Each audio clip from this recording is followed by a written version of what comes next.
Now, let's dive into today's story. Chapter 1. The Foundation. Cole Mitchell had built his empire from nothing. At 42, he owned 3 successful auto dealerships across Montana, a construction company, and a portfolio of rental properties that generated 7 figures annually. His hands bore the calluses of a man who'd started changing oil at 16 and worked his way up, buying his first dealership at 28 with money earned from 18-hour days and calculated risks. Cole's philosophy was simple: loyalty was everything, and betrayal was unforgivable. He'd learned this lesson early when his business partner in his first venture had tried to steal clients behind his back. Cole hadn't just sued him. He'd systematically destroyed the man's reputation, ensuring he'd never work in the automotive industry again. It was a reputation that served him well. People knew Cole Mitchell's word was gold, but cross him once and you were finished. Bridget had entered his life 5 years ago at a charity gala. Stunning, with auburn hair and emerald eyes, she'd been working as an event coordinator for high-end functions. Cole had been immediately captivated by her sophistication and what seemed like genuine warmth. Their courtship had been swift. Bridget knew exactly what to say, how to laugh at his stories, how to make him feel like the most important man in the room. They'd married within 8 months, a lavish ceremony that had cost Cole nearly $200,000. Bridget had insisted on the best of everything, from the imported flowers to the designer dress that cost more than most people's cars. Cole hadn't minded. He'd finally found someone who appreciated the life he'd built. But Cole was a careful man, and careful men notice things. Over the past year, he'd seen the small signs. The way Bridget's phone was always face down, her sudden interest in yoga classes that seemed to run unusually long, the expensive lingerie he'd never seen her wear for him. He'd hired a private investigator 3 months ago, not out of jealousy, but out of the same methodical approach he applied to every aspect of his life. Troy Brennan was Bridget's yoga instructor, though Cole had discovered their sessions involved more flexibility training than what was advertised. 28 years old with the kind of sculpted physique that came from a lifetime of avoiding real work, Troy had a reputation around town as someone who specialized in bored, wealthy wives. He drove a leased BMW, lived in a trendy downtown loft his parents helped pay for, and considered himself an entrepreneur despite never having successfully launched any of his various business ventures. The private investigator's report had been thorough. Photos, timestamps, even audio recordings from their hotel encounters. Cole had studied every detail with the same precision he brought to contract negotiations. He'd known about the affair for 2 months, but had said nothing, watching, waiting, gathering information. Cole Mitchell didn't make moves until he understood every variable in the equation. On the morning of the accident, Cole had been driving to a meeting with a potential investor interested in expanding his dealership network into Wyoming. The roads were slick from an unexpected spring snowstorm, and Cole's attention had been divided between the treacherous driving conditions and a hands-free call with his attorney about a new acquisition. The semi-truck that ran the red light had been traveling nearly 50 miles per hour when it slammed into Cole's Mercedes. The impact had been catastrophic. His car had spun 3 times before slamming into a concrete barrier. The first responders had needed the jaws of life to extract him from the wreckage. Cole's last conscious memory was the sound of sirens and the metallic taste of blood in his mouth. Then there had been nothing but darkness and the distant sound of voices that seemed to come from underwater. Chapter 2. The Awakening. Consciousness returned to Cole Mitchell slowly, like surfacing from the bottom of a deep lake. But instead of the relief of taking that first breath, he found himself trapped, aware but unable to move, unable to speak, unable to open his eyes. The medical term was locked-in syndrome, though Cole wouldn't learn that until later. For now, he existed in a nightmare where his mind was crystal clear, but his body refused to obey. The first voice he recognized was Dr. Angela Rodriguez, his primary physician. She was explaining to someone that the traumatic brain injury had resulted in extensive swelling, and while the surgery had been successful in relieving the pressure, the extent of potential neurological damage wouldn't be known until the swelling completely subsided. The next 72 hours are critical, Dr. Rodriguez was saying. If there's no significant improvement in his responsiveness, we'll need to have some difficult conversations about long-term care options. Cole tried to scream, tried to move, tried to do anything to show them he could hear every word. Nothing.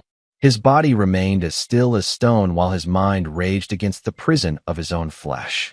It was on the third day that he heard the conversation that changed everything. "The doctors say he won't wake up," came Bridget's voice, but there was something wrong with her tone. There was no grief, no desperation, just cold calculation. "Dr. Rodriguez says even if he does regain consciousness, there could be severe brain damage. He'd need round-the-clock care for the rest of his life." "That's not necessarily true," replied a voice Cole recognized as Howard Decker, Bridget's divorce attorney. Cole had known Bridget had consulted with Decker months ago about a potential separation, another detail from the private investigator's report. "The medical reports indicate there's still brain activity. There's a chance." "Howard," Bridget interrupted, her voice sharp with impatience. "Look around this room. Look at this equipment keeping him alive. Even if he wakes up, do you think Cole Mitchell, a man who built a business empire through sheer force of will, is going to want to live as a vegetable? We both know he wouldn't want this." Cole's mental state oscillated between fury and disbelief. She was discussing his life as if it were a business transaction. "The life insurance policy is substantial," Decker continued, "but only if natural death is determined. If you make the decision to withdraw life support, there could be complications with the payout." "What kind of complications?" "Insurance companies investigate large payouts, especially when life support is withdrawn. But if the doctors determine his condition is futile and recommend withdrawal, that's different. That's following medical advice." Cole heard the rustle of papers, then Decker's voice again. "I've spoken with Dr. Rodriguez.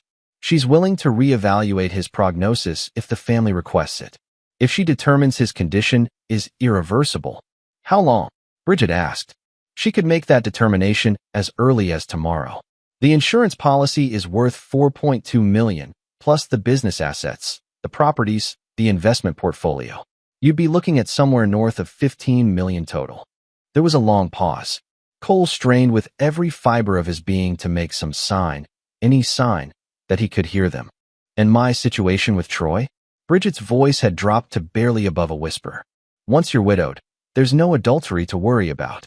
You could marry him tomorrow if you wanted, though I'd recommend waiting at least a year for appearances. Troy's business ventures would certainly benefit from some serious financial backing." Cole's rage was building to levels he'd never experienced. They were planning his murder, discussing it like a merger negotiation. "What about the prenup?" Bridget asked. "The prenuptial agreement becomes void upon death. Everything transfers to you as the surviving spouse. It's actually quite advantageous that you never filed for divorce. If you had, the prenup would have limited your settlement considerably."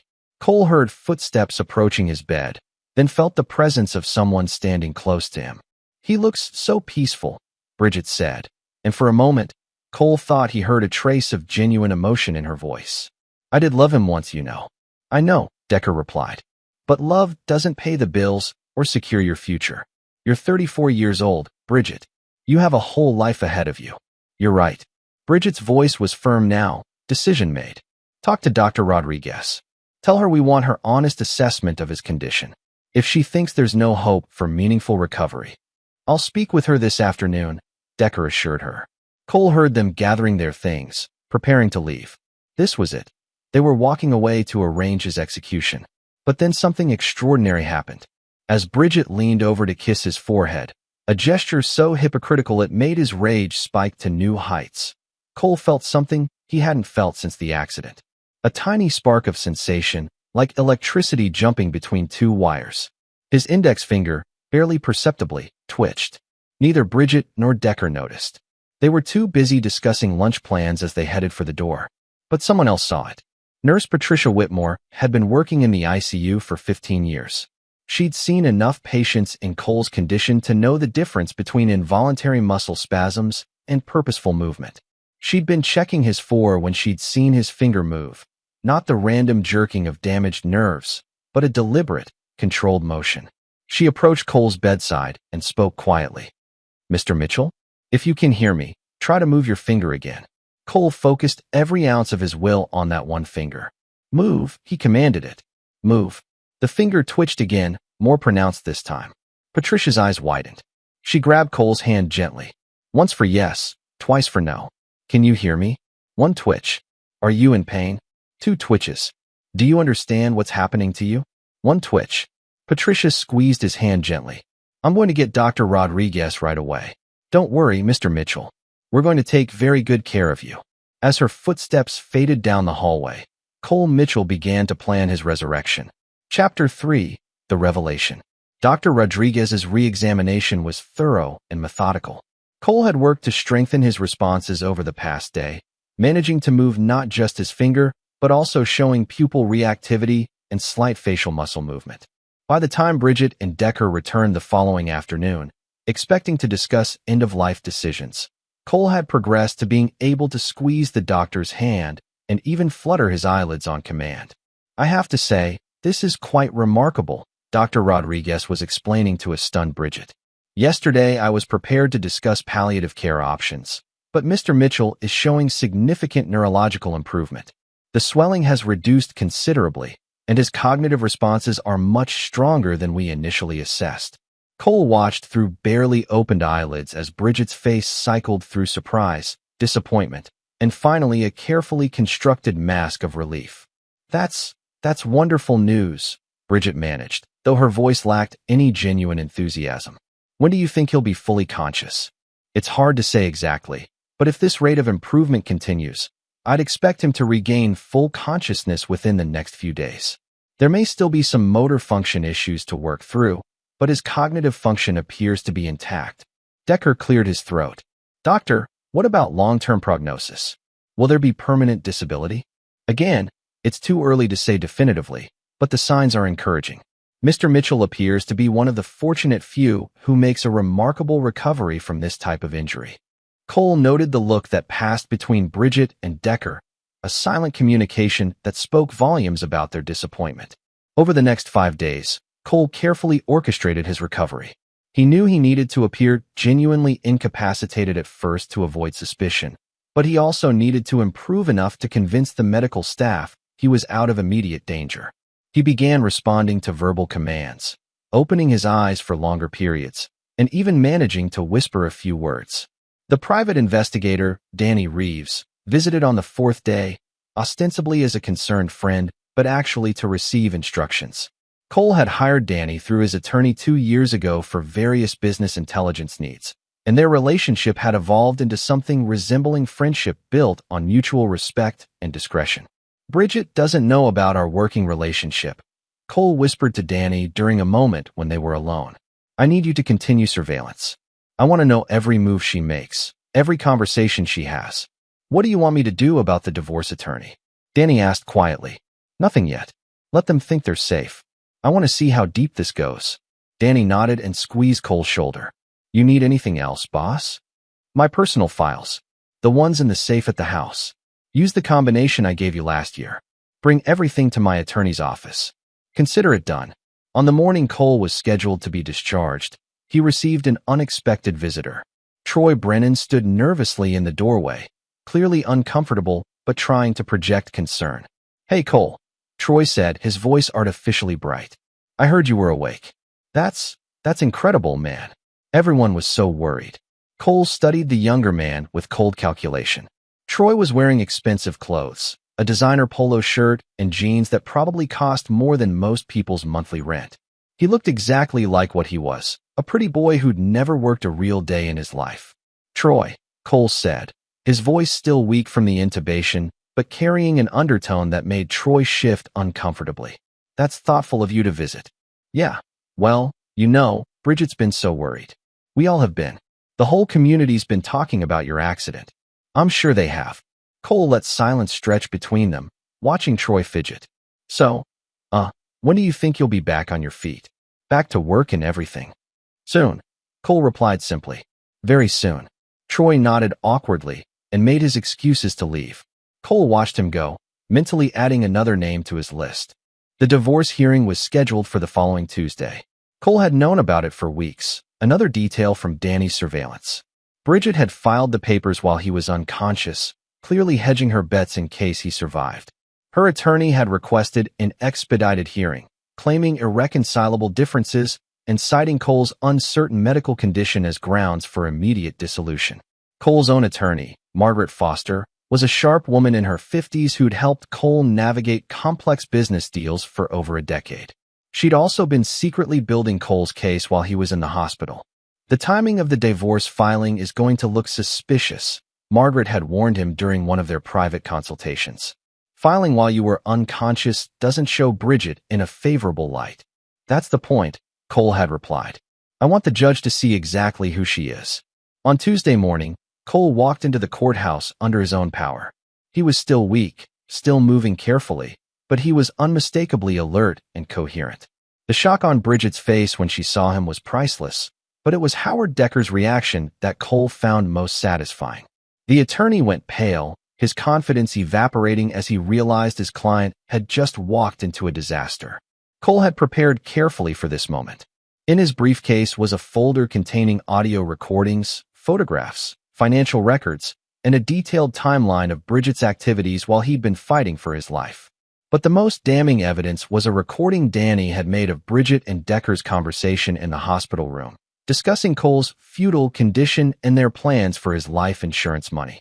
As the hearing began, Cole stood slowly, his movements deliberate and measured. The courtroom fell silent as he approached the judge's bench.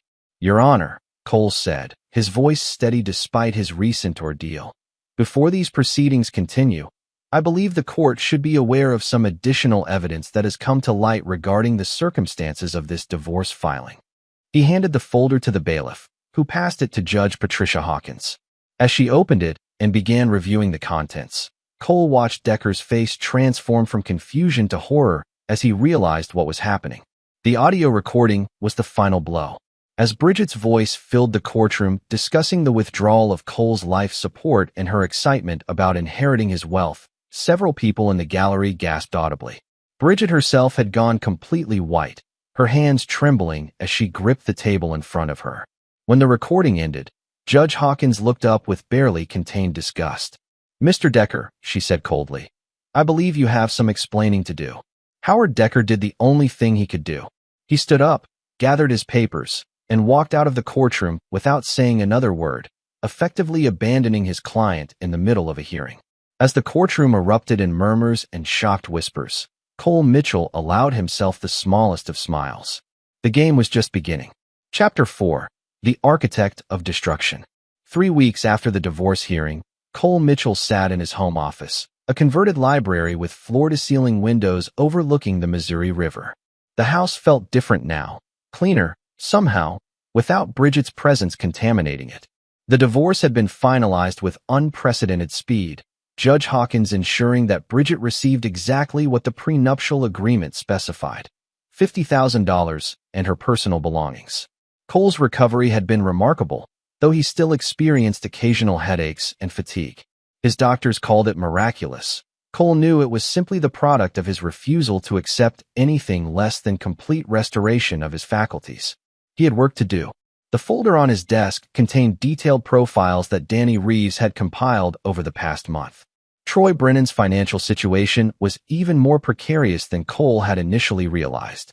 The young man was leveraged to the breaking point. His loft was 3 months behind on rent, his BMW payments were in arrears, and he owed significant money to several local creditors. His yoga studio was failing, hemorrhaging money monthly despite the inflated fees he charged his wealthy clientele. More interesting was Troy's background. Daniel had discovered that Troy had been married briefly at 22 to a woman named Lisa Chun, a marriage that had ended when she discovered his affair with a married client. Lisa had moved to Seattle afterward and was now a successful software engineer at a major tech company. Bridget's situation was equally fascinating. With no meaningful job skills and her reputation in tatters following the divorce hearing, she'd moved in with Troy in his downtown loft. Cole's sources indicated the relationship was already showing strain. Troy had apparently expected Bridget to receive a substantial settlement, and her arrival with only her personal belongings and $50,000 had been a significant disappointment. But Cole's most interesting discovery concerned Howard Decker. The attorney's hasty retreat from the courthouse had been strategic. He'd known exactly what was in Cole's folder because he'd been planning something far more elaborate than simple life insurance fraud. Danny's investigation had revealed that Decker had been systematically stealing from his elderly clients for years, skimming money from estate settlements and hiding assets during probate proceedings. The attorney had planned to use Bridget's inheritance to cover his tracks and disappear, leaving his victims with depleted estates and no recourse. Cole leaned back in his leather chair, studying the city lights reflecting off the river. Most men would be satisfied with the divorce outcome. Bridget humiliated, Decker fled, Troy left with nothing. But Cole Mitchell was not most men. These people had planned his murder, had discussed it with the casual indifference of ordering lunch. They deserved something far more comprehensive than social embarrassment. His phone buzzed with a text from Margaret Foster. Package delivered. Recipient confirmed receipt. Cole smiled. The first phase was beginning. The package was a detailed file Danny had compiled and Margaret had forwarded to the Montana State Bar Association, documenting Howard Decker's theft from elderly clients. The evidence was irrefutable: bank records, forged documents, falsified estate inventories. Decker's law license would be revoked within weeks, and criminal charges would follow shortly after. But Decker's legal troubles were just the opening move. Cole had purchased the mortgage on Decker's home through a shell company the week before. The attorney's expensive lifestyle had left him highly leveraged, and his mortgage was already in technical default due to some carefully worded accelerated payment clauses that Cole's lawyers had inserted during the purchase negotiation. The foreclosure notice would be served tomorrow morning. Cole's revenge against Decker wasn't motivated by anger, it was motivated by principle. The attorney had built his career on betraying the trust of vulnerable people, and Cole was simply ensuring that betrayal had consequences. Troy Brennan required a more creative approach. Cole had spent considerable time studying the younger man's psychology, and he'd identified Troy's primary weakness: his narcissism and desperate need for validation. Cole picked up his phone and dialed a number he'd memorized. Prestige Athletic Management, answered a crisp female voice. This is Cole Mitchell. I'd like to speak with Jessica Romano about a potential business opportunity. Jessica Romano was a sports agent who specialized in representing fitness influencers and lifestyle coaches. More importantly, she was someone Cole had worked with 2 years ago when one of his dealerships had sponsored a local marathon. Jessica was ambitious, intelligent, and had no patience for people who wasted her time. Mr. Mitchell. Jessica's voice brightened when she came on the line. What a pleasant surprise. I heard about your accident. How are you feeling? Much better, thank you. Jessica, I'm calling because I'm considering investing in the fitness industry, and I need someone with your expertise to evaluate a potential opportunity. I'm listening. There's a local yoga instructor named Troy Brennan. I'm told he has significant potential as a fitness influencer, possibly even reality television material. I'd like you to meet with him and assess his marketability. Jessica was quiet for a moment. This is legitimate business interest? Not personal. Cole appreciated her directness. Completely legitimate. If he has genuine potential, I'm prepared to invest substantially in his career development. If he doesn't, I need to know that too. I can meet with him this week. What's your timeline? Soon as possible. And Jessica? I'd prefer if Mr. Brennan didn't know I'm the potential investor initially. I want your assessment to be based purely on his merits. Understood. I'll contact him today. Cole ended the call and opened his laptop. Troy's social media presence was extensive but unfocused.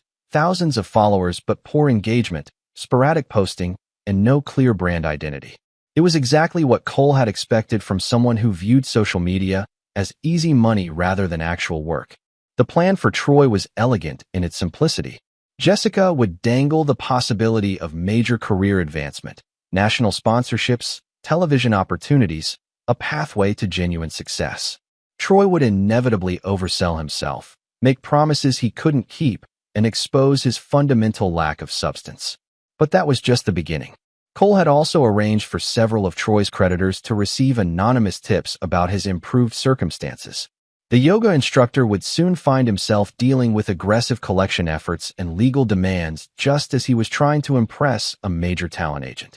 The psychological pressure would be extraordinary. Cole's phone rang, interrupting his planning. The caller ID showed his sister Rachel's number. Cole. Rachel's voice was warm with relief. I just heard you were back home. Why didn't you call me? Rachel Mitchell Torres was 2 years younger than Cole and one of the few people in the world whose opinion he genuinely valued. She lived in Denver with her husband and 2 children, running a successful veterinary practice and somehow managing to maintain her optimism despite having grown up in the same harsh environment that had forged Cole's harder edges. I didn't want you to worry, Cole said, genuinely pleased to hear from her. Worry? Cole, you were in a coma. I would have dropped everything and come to Montana if I'd known how serious it was. I know you would have. That's exactly why I didn't call. Rachel was quiet for a moment. Mom always said you were too stubborn for your own good. Their mother had died when Cole was 25, a victim of pancreatic cancer that had taken her far too quickly. She'd been the one person who could always reach past Cole's defenses, the one who'd taught him that strength didn't have to mean hardness. How are you really doing? Rachel asked. And don't give me some bullshit about being fine. Cole considered the question seriously. Physically, he was recovering well. Mentally, he was sharper than ever. Emotionally, that was more complicated. I'm angry, he admitted. Angrier than I've ever been. At Bridget. Among others. Rachel sighed. Cole, I know she hurt you, but don't let this poison everything else. You've got so much to live for. Do I? The question surprised him with its honesty. Yes, you stubborn ass, you do. You've got family who loves you. You've built something meaningful with your business. You've got your whole life ahead of you. Cole looked out at the river, considering his sister's words. She was right, of course, but she didn't understand the depths of what Bridget and her conspirators had been willing to do. She didn't know about the hospital room conversation, about the casual way they discussed ending his life. I have to handle this my way, Rachel. I know. Just don't lose yourself in whatever you're planning, okay? The world needs more people like you, not fewer. After they hung up, Cole sat in silence for a long time. Rachel's words echoed in his mind, but they didn't change his resolve. Some betrayals were too fundamental to forgive, some threats too serious to ignore. He opened his laptop again and began typing an email to a contact in Las Vegas, a private investigator who specialized in cases that required absolute discretion. Troy Brennan and Bridget Turner were about to discover that Cole Mitchell's resurrection was just the beginning of their nightmare. Chapter 5, The Web Titans. The meeting between Troy Brennan and Jessica Romano took place at an upscale coffee shop in downtown Billings on a Thursday morning. Cole observed from a corner table, hidden behind a newspaper and baseball cap, watching Troy's performance with clinical interest. Troy had dressed for the occasion in his most expensive outfit, designer jeans, a fitted polo shirt, and shoes that probably cost more than most people's monthly car payment. He'd clearly researched Jessica beforehand, dropping names of fitness celebrities and spouting industry terminology he'd obviously memorized the night before. Jessica, to her credit, maintained a professional demeanor while Troy painted himself as the next great fitness influencer. He spoke of his vision for revolutionizing yoga instruction, his plans for a nationwide studio franchise, and his confidence that he could build a massive social media following with the right backing.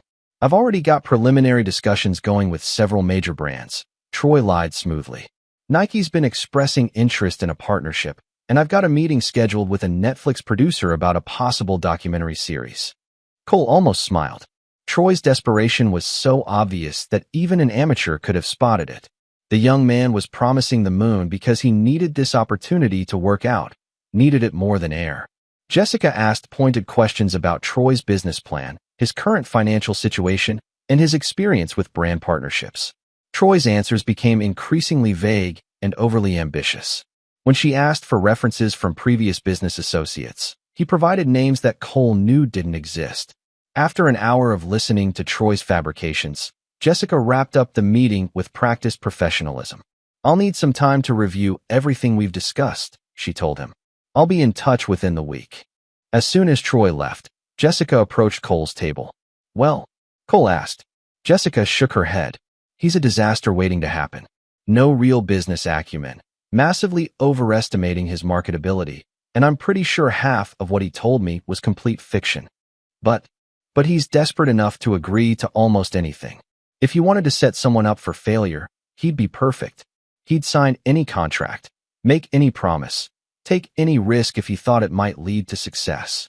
Cole nodded. Send him a preliminary offer. Nothing committed, just enough to get his hopes up. Tell him you need to see more content creation from him, more social media engagement, and evidence of his claimed brand partnerships. That's cruel, Cole. You know he can't deliver any of that. Yes, Cole said simply. I know. That afternoon, Cole received a call from his contact in Las Vegas. I've got what you asked for, said Victor Petrov, his voice carrying a slight Russian accent despite having lived in America for 20 years. Victor was a former private investigator who now worked exclusively for clients who needed information that wasn't available through conventional channels. The woman, Bridget Turner, she's been busier than you might expect, Victor continued. She's been reaching out to several of her ex-husband's business contacts, trying to gather information about his assets and business operations. Cole's grip tightened on the phone. What kind of information? Bank accounts, business partnerships, real estate holdings.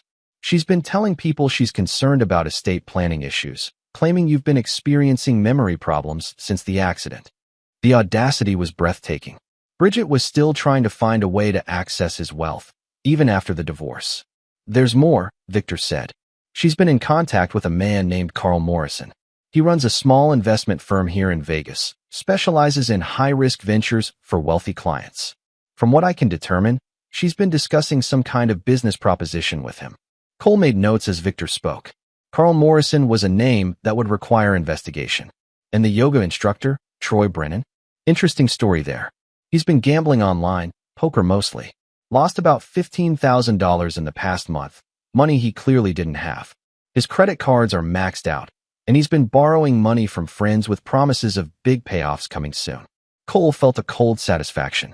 Troy's desperation was even deeper than he'd realized. One more thing, Victor added. Brennan's been asking around about high-interest short-term loans. The kind of loans that come with severe consequences for non-payment. That evening, Cole called Margaret Foster to his office. She arrived carrying a thick folder and wearing the expression of someone who'd been working on something unpleasant. Howard Decker's situation is developing as expected, Margaret reported. The state bar is moving forward with disbarment proceedings, and the district attorney is preparing criminal charges. The man's career is over. And his personal finances? The foreclosure is proceeding. He's hired an attorney to fight it, but the paperwork is ironclad. He'll be homeless within 60 days. Cole nodded. What about the elderly clients he stole from? That's where it gets interesting. My contacts in the DA's office tell me Decker's been trying to make deals, offering information about other lawyers and what he claims are larger fraud schemes in exchange for leniency. Is there any truth to his claims? Margaret shrugged. Probably not. He's desperate and saying whatever he thinks might help him. But he's also been making some wild accusations about you. Cole raised an eyebrow. Such as, he's claiming you orchestrated his downfall as revenge for the divorce proceedings. He's telling anyone who will listen that you've been planning this for months, that you have connections to organized crime, and that you're systematically destroying everyone who crossed you. Cole almost laughed. How much of that is true? Well, you did orchestrate his downfall. But organized crime connections? The man's delusional. Let him talk, Cole said. No one's going to believe the desperate ramblings of a disbarred lawyer facing prison time. Margaret opened her folder and pulled out several documents. I've got the contracts ready for the Troy Brennan situation. Everything's structured through shell companies, so your involvement won't be traceable. The contracts were masterpieces of legal manipulation. On the surface, they appeared to offer Troy everything he wanted, a substantial investment in his yoga business, marketing support, and a pathway to fitness industry success. But buried in the fine print were clauses that would give Cole complete control over Troy's business operations, personal finances, and even his social media presence. More importantly, the contracts included penalty clauses for non-performance that would leave Troy personally liable for hundreds of thousands of dollars in damages if he failed to meet impossible performance metrics. He'll sign these? Margaret asked. Without question. Jessica is going to present them as a preliminary agreement from a major investor who prefers to remain anonymous initially. Troy's desperate enough to agree to anything. Cole's phone buzzed with a text message from Danny Reeves. Package delivered to apartment 4B. Cole smiled. The package was a series of collection notices and legal demands that would be waiting for Troy when he returned home. By tomorrow morning, the young man would be facing immediate legal action from 3 different creditors, all demanding payment within 10 days. The timing was perfect. Troy would receive Jessica's preliminary contract offer just as his financial world was collapsing around him. The psychological pressure would make him even more reckless, more willing to sign anything that promised salvation. What about Bridget? Margaret asked. Cole's expression darkened. Bridget requires special attention. She's not going to be satisfied with financial ruin or professional destruction. She's the type who'll keep coming back, keep looking for angles, keep trying to find a way to hurt me. What are you thinking? Cole was quiet for a long moment, staring out at the river. When he spoke, his voice was cold and final. I'm thinking Bridget Turner is about to discover that some mistakes have permanent consequences. Chapter 6. The Perfect Storm. Troy Brennan's world collapsed on a Tuesday morning in spectacular fashion. He'd returned from his meeting with Jessica Romano feeling more optimistic than he had in months, already mentally spending the money from his soon-to-be signed contract. But his euphoria evaporated the moment he saw the collection notices taped to his apartment door. 3 separate law firms were demanding immediate payment for debts totaling nearly $40,000. His yoga studio's equipment lease company was threatening repossession. His landlord was demanding 3 months of back rent or immediate eviction. And somehow, his online poker account had been frozen pending an investigation into irregular activity. Troy's hands shook as he read each notice. His phone had been buzzing with calls from unknown numbers all morning: collection agents, attorneys, creditors. The timing couldn't have been worse, just as he was trying to project success and stability to secure the investment opportunity. His phone rang again. This time it was Jessica Romano. Troy. Jessica's voice was professionally friendly. I've got good news. My client is interested in moving forward with a preliminary agreement. Troy felt a surge of relief so intense it made him dizzy. That's fantastic. When can we make this official? I can email you the contracts this afternoon. The terms are quite generous, but my client does want to move quickly. He's concerned about market timing and wants everything signed within 48 hours. Absolutely. Whatever he needs. After hanging up, Troy immediately called Bridget. The investment's coming through, he told her, unable to keep the excitement from his voice. I'll have access to serious money within the week. Bridget's response was cooler than he'd expected. How much money? The initial investment is $200,000, but there's potential for much more if I meet the performance targets. Troy. Bridget's voice carried an edge of suspicion. Who is this investor? You've been deliberately vague about the details. Troy hesitated. The truth was, he didn't know who the investor was, and he'd been afraid to ask too many questions in case it spooked them away. It's complicated. High net worth individuals often prefer anonymity for their investments. But Jessica Romano is legitimate. I checked her out. This better not be some kind of scam, Troy. I gave up everything for you. For us. The conversation ended awkwardly, and Troy found himself staring at his reflection in the bathroom mirror. When had he started looking so desperate?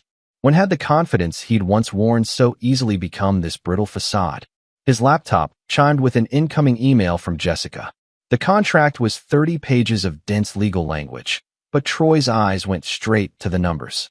$200,000 initial investment, with performance bonuses that could bring the total to over $1 million within 2 years.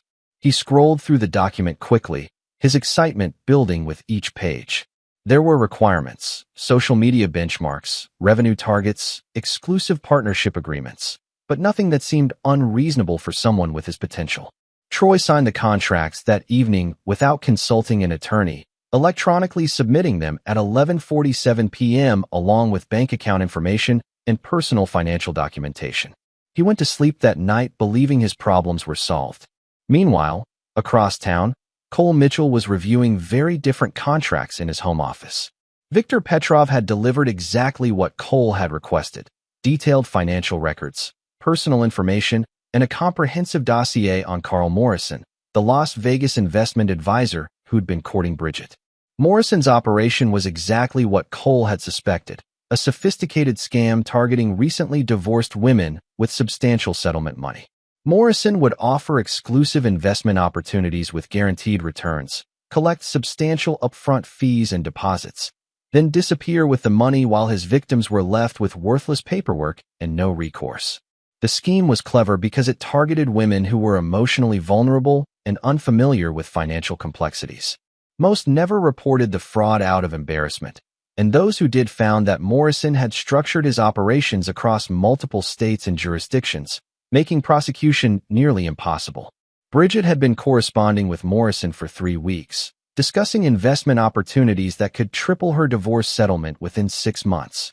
She'd already wired him $10,000 as a good faith deposit for an exclusive real estate investment package. Cole had to admire the irony.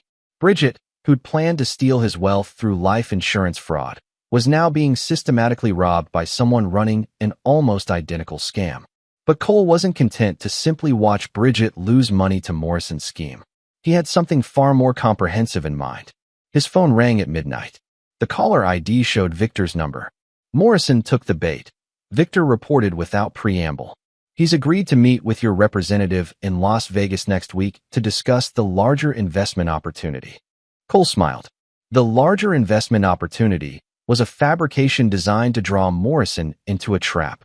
Cole had created a fictional wealthy widow who was seeking to invest several $1,000,000 through Morrison's firm. The bait was irresistible, exactly the kind of score Morrison lived for. The meeting set for Friday afternoon at the Bellagio, Victor continued. Morrison's already fantasizing about the commission fees. Perfect. You have everything else in place. The FBI contact is standing by. Agent Patricia Wells specializes in interstate financial fraud, and she's been tracking Morrison for months. Once we provide evidence of his activities, she'll have enough for federal charges. Cole's plan for Morrison was elegant in its simplicity. Rather than simply exposing him to his victims, Cole was going to hand him to federal law enforcement with enough evidence to guarantee a lengthy prison sentence. But the Morrison situation was just one piece of a larger puzzle. Cole's real focus remained on Bridget herself. Danny Reeves had been conducting surveillance on Bridget for 6 weeks, documenting her activities, recording her conversations, and mapping her daily routines. The picture that had emerged was of a woman spiraling into desperation and paranoia. Bridget had been living with Troy in his cramped apartment since the divorce, but their relationship was deteriorating rapidly. Troy's financial crisis had made him increasingly unstable, and Bridget's own money problems were mounting. She'd burned bridges with most of her former friends during the marriage, and her job prospects were limited by her lack of meaningful work experience. More significantly, Bridget had been asking questions about Cole's business operations, trying to determine if there were assets she might still be able to claim. She'd consulted with 3 different attorneys about the possibility of challenging the divorce settlement, each time being told that her case was hopeless. Cole's investigation had also revealed something else about Bridget, something that changed the entire nature of his plans for her. She was pregnant. The timing suggested Troy was the father, though Danny's surveillance indicated Bridget hadn't told Troy about the pregnancy yet. She'd been to 3 different medical appointments over the past 2 weeks, and her behavior suggested she was wrestling with a difficult decision. Cole stared at this information for a long time, feeling something shift inside him. A pregnant woman changed the equation, introduced variables he hadn't anticipated. His phone buzzed with a text from Rachel. "Thinking of you tonight. Hope you're taking care of yourself." Cole looked out at the river, then at the files spread across his desk. For the first time since leaving the hospital, he found himself questioning the path he'd chosen. But then he remembered Bridget's voice in the hospital room, cold and calculating as she discussed ending his life. He remembered the casual way she talked about inheriting his wealth, the complete absence of grief or concern for his suffering. Some betrayals were too fundamental to forgive, pregnant or not. Cole picked up his phone and typed a response to Victor. Proceed as planned. All targets, all timelines. The storm he'd been building was about to break, and when it did, there would be no shelter for anyone who'd stood against him. Chapter 7. The Reckoning begins. The trap closed on Carl Morrison with the precision of a Swiss timepiece. Agent Patricia Wells had positioned her team throughout the Bellagio's conference facilities, recording equipment tested and ready, while Victor Petrov played the role of a wealthy widow's financial advisor seeking to invest inherited funds through Morrison's exclusive programs. Morrison arrived precisely on time, dressed in an expensive suit and carrying a leather briefcase that contained detailed investment proposals guaranteed to separate gullible victims from their money. He'd spent the previous evening researching his fictional client, fantasizing about the substantial fees he'd collect from what he believed would be a multi-million-dollar score. The meeting lasted exactly 37 minutes. In that time, Morrison presented Victor with detailed proposals for 5 different investment schemes, each designed to extract maximum money while providing zero actual value. He discussed offshore accounts, tax avoidance strategies, and exclusive opportunities that were only available to select clients. Most importantly, he accepted a $50,000 wire transfer as a security deposit to secure the fictional widow's position in his most exclusive investment fund. Agent Wells had everything she needed. Morrison was arrested as he left the Bellagio, the wire transfer serving as irrefutable evidence of interstate fraud. The FBI had been building cases against his operation for months, but Cole's manufactured evidence provided the final pieces needed for federal prosecution. Morrison would spend the next 15 years in federal prison. Back in Montana, Troy Brennan was discovering that his investment contract was not the salvation he'd imagined. The performance metrics buried in the fine print were impossible to achieve. Social media engagement targets that would require supernatural growth, revenue benchmarks that were mathematically unattainable for a single yoga studio, and marketing requirements that demanded skills Troy simply didn't possess. Worse, the contract's penalty clauses meant that failure to meet these impossible standards would leave Troy personally liable for damages exceeding $300,000. The contract he'd signed so eagerly was actually a sophisticated debt trap that would ensure his financial destruction regardless of his efforts. Jessica Romano called Troy on Thursday morning with the news he'd been dreading. "The investor is disappointed with your initial performance metrics," she told him, her voice professionally neutral. "Your social media engagement is down 18% from last month, and your studio's revenue figures don't match the projections you provided." Troy felt his stomach drop. "But it's only been 3 days since I signed the contract. These things take time to develop. My client is very metrics-driven, Troy. He's concerned that you may have oversold your capabilities." "I can fix this," Troy said desperately. "I just need a little more time, maybe some guidance on the marketing requirements. I'll relay your concerns to my client, but I have to warn you, he's considering triggering the non-performance clauses. That would mean immediate repayment of all invested funds plus penalties." After hanging up, Troy sat in his empty yoga studio, staring at the equipment lease notices that had been accumulating on his desk. 3 students had canceled their memberships in the past week. His online classes were attracting minimal attendance, and his attempts to boost his social media presence were falling flat. Even worse, Bridget had been increasingly distant and irritable. Their conversations had devolved into arguments about money, responsibility, and their uncertain future together. Troy suspected she was having second thoughts about their relationship, especially as his financial situation became more obviously desperate. That evening, Bridget dropped a bombshell that shattered what remained of Troy's composure. "I'm pregnant," she announced without preamble, her voice flat and emotionless. Troy stared at her, his mind struggling to process this additional complication. Are you sure? I've known for 2 weeks. I wanted to wait until your investment situation was settled before telling you." 2 weeks. Troy's voice rose. "Why didn't you tell me immediately?" "Because I knew you'd react exactly like this," Bridget snapped. "With panic and selfishness instead of support and maturity." Troy began pacing their small living room, his hands running through his hair as he tried to calculate how a baby would affect their already precarious financial situation. "Bridget, this changes everything. The expenses alone, and with my current situation.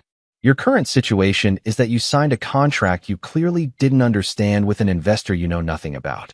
Our situation is that I'm pregnant, and we need to make some serious decisions about our future." Troy stopped pacing and looked at her with something approaching desperation. "What kind of decisions?" Bridget was quiet for a long moment, staring out the window at the city lights below. When she spoke, her voice carried a coldness that reminded Troy uncomfortably of the way she'd sometimes talked about her ex-husband. "I'm considering all of my options," she said finally. That night, while Troy lay awake staring at the ceiling and contemplating the ruins of his life, Cole Mitchell was putting the final pieces of his plan into motion.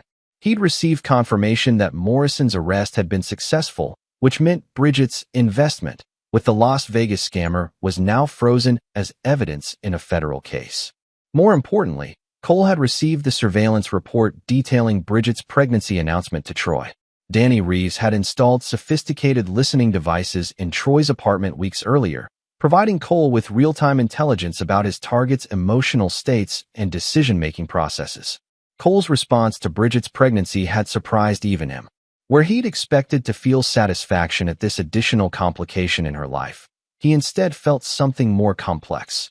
Not sympathy, exactly, but a recognition that the situation had evolved beyond his original parameters. He called Margaret Foster at home, something he rarely did, but which the circumstances seemed to warrant. "We need to adjust the timeline," he told her without preamble. "What's changed?" Cole explained about Bridget's pregnancy and the shifting dynamics between his targets. Margaret listened without interruption, then was quiet for several moments. "Cole," she said finally, "I have to ask, how far are you willing to take this? Because what you're describing sounds like you're having second thoughts." Cole considered the question seriously. Was he having second thoughts? The pregnancy certainly complicated his feelings about Bridget, but it didn't change what she'd done, didn't alter the fundamental betrayal she'd committed. "I'm not having second thoughts about consequences," he said eventually. "But I am refining my approach to ensure the consequences are appropriately targeted." Meaning Bridget and Troy need to face the full weight of their choices, but any collateral damage needs to be minimized. Margaret was quiet again. "And how exactly do you plan to accomplish that?" Cole looked out at the river, watching the moonlight dance across the water. His plan had always been about more than simple revenge. It had been about ensuring that people who betrayed trust faced meaningful consequences for their actions. "By giving them exactly what they deserve," he said finally. "Nothing more, nothing less." The next morning, Cole made 2 phone calls that would determine the final shape of his revenge. The first was to Jessica Romano, providing her with specific instructions about Troy's contract modification. The second was to a contact in Denver who specialized in a very particular kind of problem solving. By the end of the week, both Troy Brennan and Bridget Turner would understand the true cost of their betrayal. And Cole Mitchell would finally be able to close this chapter of his life and move forward. Chapter 8. The Final Moves. Dr. Amanda Cross was one of the most respected addiction specialists in the Rocky Mountain region, known for her work with high-functioning individuals whose substance abuse problems had begun to impact their personal and professional lives. Her clinic in Denver maintained absolute confidentiality and had successfully treated everyone from Fortune 500 executives to professional athletes. Cole had first learned about Dr. Cross through his sister Rachel, who'd recommended her when one of Cole's employees had developed a drinking problem several years earlier. Now Cole was recommending her services to Troy Brennan, though Troy didn't know the recommendation was coming from Cole. The anonymous tip that reached Troy suggested that his gambling addiction and increasingly erratic behavior were symptoms of deeper psychological issues that required professional intervention. The tip included Dr. Cross's contact information and a note indicating that someone concerned about Troy's welfare had already arranged for his treatment to be fully funded. Troy, drowning in financial obligations and facing the imminent collapse of his relationship with Bridget, seized on this lifeline with desperate gratitude. He called Dr. Cross's office that same afternoon. "Someone's arranged for my treatment?" Troy asked during his initial phone consultation. "Yes," Dr. Cross confirmed. The arrangements were made through an intermediary who preferred to remain anonymous. "Your benefactor indicated that you've been struggling with gambling addiction and related financial pressures." Troy felt a surge of hope for the first time in weeks. "Do you know who it is?" "I'd like to thank them. I'm afraid confidentiality requirements prevent me from sharing any identifying information. But I can tell you that this person clearly cares about your well-being and wants to see you succeed." What Troy didn't know was that his anonymous benefactor had also provided Dr. Cross with extensive documentation of his gambling activities, his relationship history, and his pattern of making impulsive decisions that harmed both himself and others. Dr. Cross was nothing if not thorough. By the time Troy arrived for his first appointment, she had a comprehensive understanding of his psychological profile and the underlying issues that had led to his current crisis. The treatment program she designed for Troy was intensive and transformative. It required him to confront not just his gambling addiction, but his narcissistic tendencies, his pattern of using others for financial gain, and his fundamental inability to accept responsibility for his actions. Most importantly, the program required Troy to make amends to people he'd harmed, starting with a detailed confession about his affair with Bridget and the role he'd played in her marriage's destruction. Meanwhile, Bridget was dealing with her own set of revelations. The FBI had contacted her about Carl Morrison's arrest, informing her that the money she'd invested with him was gone and that she would be required to testify in his federal trial. Agent Patricia Wells had been gentle but direct in explaining Bridget's situation. Mr. Morrison has victimized dozens of women in situations similar to yours, Wells explained during their interview. We understand this is difficult, but your testimony will be crucial in ensuring he receives the maximum sentence. What about my money? Bridget asked. Unfortunately, the funds have been dissipated through various offshore accounts. Restitution is possible, but it typically takes years and recovers only a fraction of the original investment. Bridget left the FBI field office feeling hollow and defeated. Between Morrison's theft and Troy's increasingly unstable behavior, her financial situation was becoming desperate. The $50,000 from her divorce settlement was nearly gone, and her job prospects remained limited. But her most pressing concern was the pregnancy. At 34 and facing an uncertain future, the decision about whether to continue the pregnancy was becoming more complex with each passing day.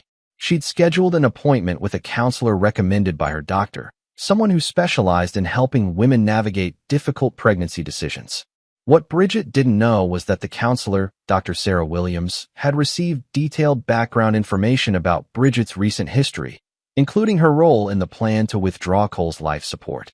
Dr. Williams was ethically bound to maintain neutrality, but she was also committed to ensuring her clients made fully informed decisions. During their sessions, she guided Bridget through a comprehensive examination of her motivations, her relationship patterns, and her capacity to provide stable care for a child. The process was more emotionally challenging than Bridget had anticipated. For the first time in years, she was forced to confront the reality of her actions and their consequences. Cole observed these developments from his office overlooking the river, receiving regular updates from Danny Reeves and his other sources. The machine he'd set in motion was working exactly as designed, but he found himself feeling less satisfaction than he'd expected. His phone rang with a call from Victor Petrov in Las Vegas. Morrison's been arraigned on federal charges, Victor reported. His bail was set at $2 million, which his family can't afford. He'll be in custody until trial. What about his other victims? The FBI's identified 43 women across 7 states. Total losses are estimated at over $8 million. Morrison's looking at 25 to 30 years if convicted on all counts. Cole nodded, making notes. Morrison's destruction was complete and permanent, exactly as it should be for someone who'd built his life on exploiting vulnerable people. There's something else, Victor continued. Morrison's been trying to make deals with federal prosecutors, claiming he has information about other financial crimes. What kind of information? He's desperate, so he's throwing out wild accusations. He's claiming the anonymous tip that led to his arrest was part of a larger conspiracy, that someone's been systematically targeting him and his business associates. Cole almost smiled. Is anyone taking these claims seriously? Not particularly.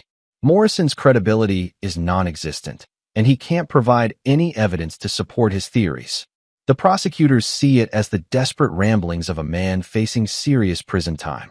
That evening, Cole called Margaret Foster to review the final phase of his plan. Troy's entered addiction treatment, Margaret reported.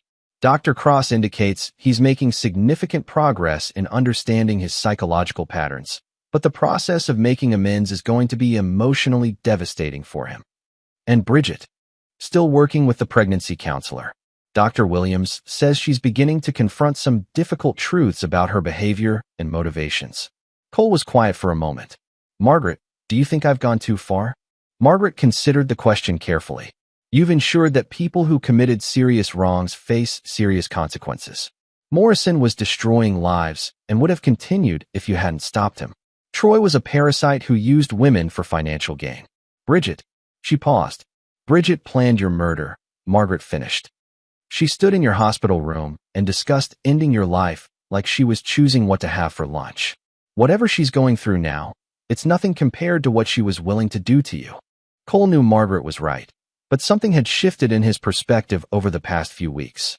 The pregnancy had complicated his feelings, but more than that, he'd realized that his revenge was consuming more of his life than his targets deserved. I want to end this, he said finally. End it how? Cole looked out at the river, watching the lights from passing boats reflect off the water. By giving them one final choice. A chance to demonstrate whether they've learned anything from what they've experienced. And if they haven't learned anything, Then they'll face the full consequences of every choice they've made. Cole's final move would be the most challenging yet, requiring him to reveal his hand and trust that justice would be served by forces beyond his control. But first, he had one more phone call to make. Chapter 9, Resurrection. 6 months after walking into that courthouse divorce hearing, Cole Mitchell sat in his office drafting the most important letter he'd ever written. Outside his window, the Missouri River reflected the first hints of autumn color from the cottonwoods along its banks. Inside, Cole felt something he hadn't experienced since waking up in the hospital, a sense of completion. The letter was addressed to Bridget Turner, though she was living under a different name now in a small apartment across town. Cole knew she'd changed her name legally, trying to escape the reputation that had followed her since the divorce hearing. What she didn't know was that Cole had been quietly monitoring her progress through the pregnancy counseling and her subsequent decisions. Bridget, by now you've realized that the events of the past 6 months were not coincidental. Carl Morrison's arrest, Troy's treatment program, the various financial and legal pressures you've both faced, all of it was orchestrated as consequences for the conversation you had in my hospital room while I lay unconscious. I heard every word. I heard you discuss withdrawing my life support with the casual indifference of someone choosing a restaurant for dinner. I heard you calculate the insurance payout and plan your future with my money before my body was even cold. What you and Troy attempted was not just betrayal. It was premeditated murder motivated by greed. Cole paused in his writing, remembering the cold sound of Bridget's voice that day. Even now, months later, the memory could trigger a rage so intense it made his hands shake. However, he continued, I've also observed your responses to the consequences you've faced.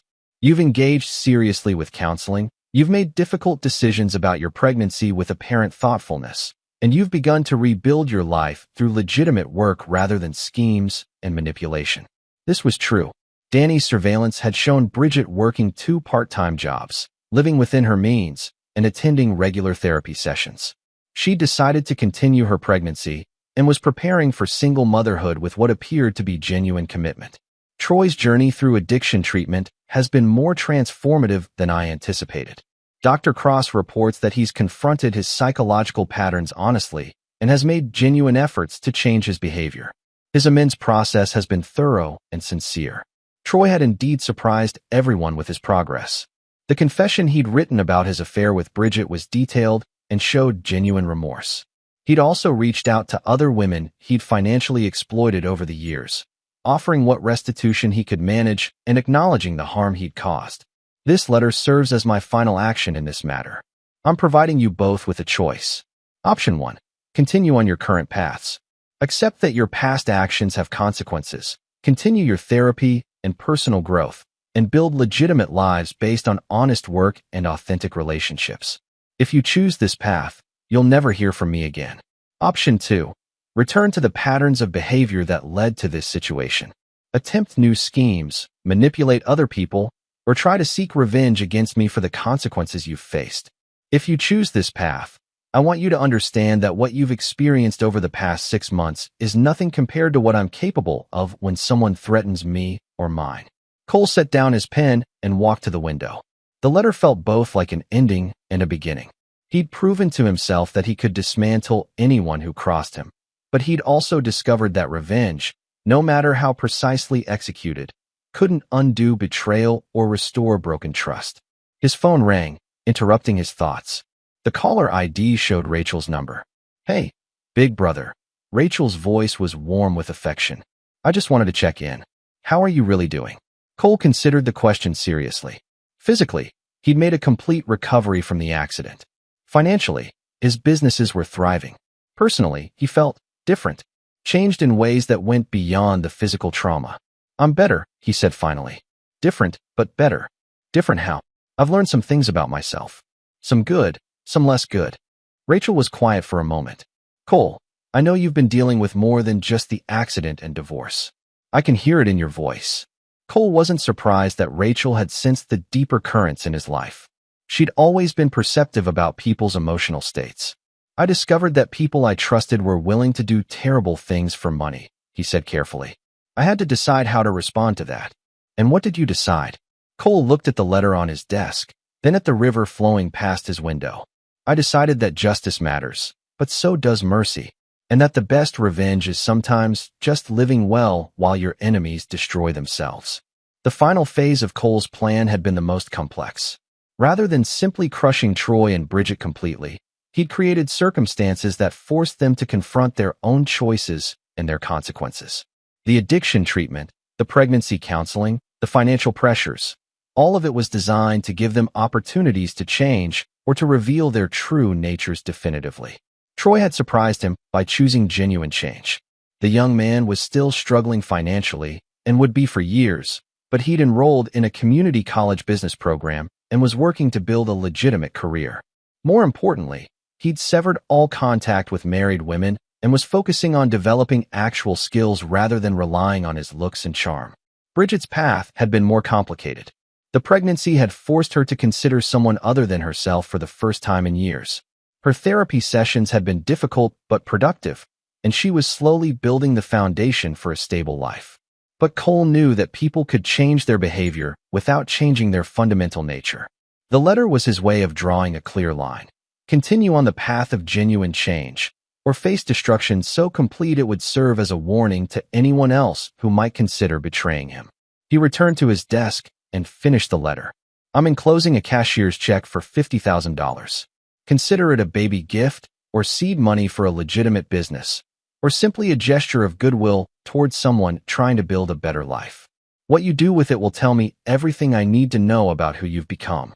Choose wisely. This is the only choice you'll get. Cole Mitchell. Cole sealed the letter with the check inside, then called Danny Reeves to arrange delivery. Within an hour, the letter would be in Bridget's hands, and his involvement in her life would be finished one way or another. That evening, Cole stood on his deck overlooking the river, a glass of bourbon in his hand and a sense of closure settling over him like a comfortable blanket. The past 6 months had tested him in ways he'd never anticipated, revealing capacities for both calculation and mercy that had surprised him. His phone buzzed with a text from an unknown number. Thank you for the chance. I won't waste it. B. Cole smiled and deleted the message. Some stories ended with dramatic confrontations and explosive revelations. Others ended with quiet acknowledgments and the promise of different choices. A week later, Cole received a call from Dr. Cross in Denver. I wanted to thank you for the referral, she said. Troy Brennan has been one of our most committed patients. He's asked me to pass along a message. What message? He says he understands now what he put you through, and he's grateful for the opportunity to become someone better. He also says he hopes someday to earn the right to apologize to you in person. Cole considered this. And what do you think about his chances? For genuine change? Better than most. The combination of addiction treatment and the amends process has forced him to confront some difficult truths about himself. Whether he maintains his commitment to change long-term, that's ultimately up to him. Cole thanked Dr. Cross and hung up. Troy's message was more than he'd expected, but it felt genuine rather than manipulative. 3 months later, Cole received a birth announcement in the mail. A baby girl, healthy and beautiful according to the photo. No return address, but the postmark was local. Bridget had kept the child and apparently wanted Cole to know. Cole studied the photo for a long time, thinking about cycles of behavior and opportunities for redemption. The baby was innocent of her parents' choices, deserving of a chance to grow up free from the shadows of past betrayals. He made one final phone call to Margaret Foster. I want to establish a trust fund, he told her. Education expenses for Bridget Turner's daughter. Full college tuition and expenses, but only if certain academic and behavioral standards are maintained. How much are you thinking?